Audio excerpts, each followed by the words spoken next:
Ah, yes, the red-eyed tree frogs. It's probably one of the most unique when it comes to frogs. But my question is, how they even got to be so unique? Well, right now, the population has changed little to nothing in terms of adaptation because they're considered in evolutionary stasis, meaning they've adapted so much that natural selection favors maintaining a stable adaptation and design that is the tree frogs, rather than a continuous mutation of a species that tries to adapt to its own surroundings. Because of this, they won't change too much from what they are right now. And we could talk about this more after the commercial break. I don't know.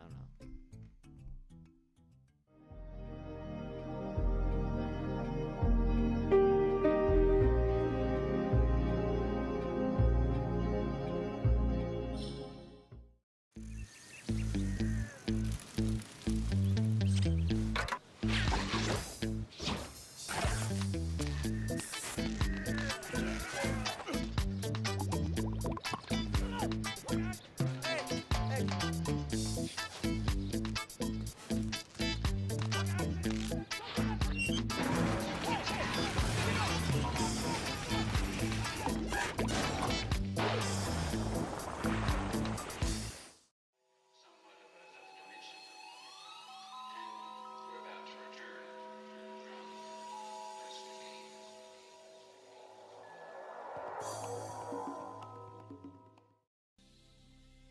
The population of the red-eyed tree frogs has changed over time, and even if the species is in a stasis as of right now, we can still see what the adaptations were and what the predators of the frogs did to make them so good at adapting.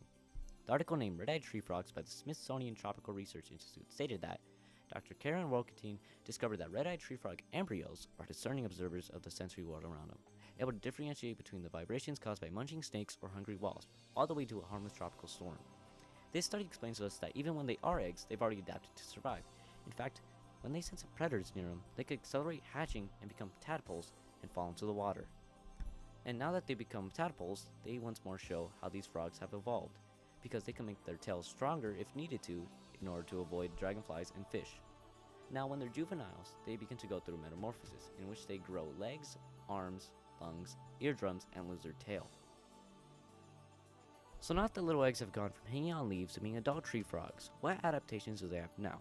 The website named AZ Animals does a perfect job telling us what the adaptations are because of their section on the red-eyed tree frogs, in which they state that adults are bright green by day, but at night can shift to darker tones. Color change is influenced by light and stress. Their toe pads and long limbs make them adept at climbing slick leaves in rain. They often rest on the underside of leaves to avoid daytime predators and heat. When startled, it can flash vivid blue and yellow flanks and orange feet, plus bright red eyes as an anti-predator startle display called diametic behavior. These three statements show us the adaptations that the frogs have come to possess after many years of natural selection. And with this, we should now go to the conclusion after the commercial break.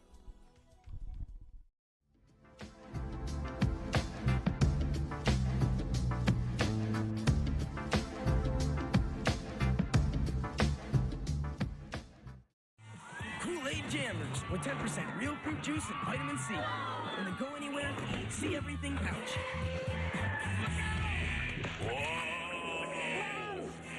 Pardon me.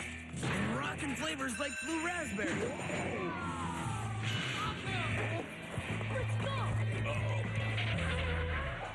Kool-Aid Jammers, 8 great flavors to go.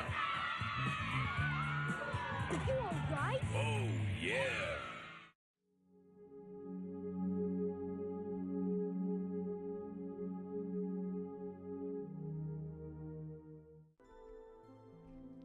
The red-eyed tree frog is by far the coolest frog out there, and the one question I've yet to answer before the video ends is, what will the frogs look like after many generations?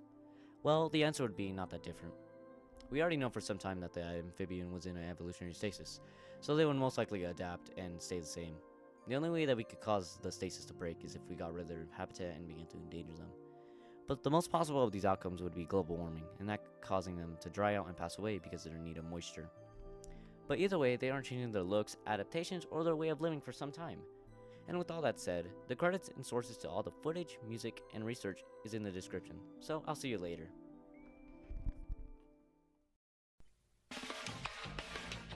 Funding is provided by no one because it's a science fund, but it is provided because of viewers like you.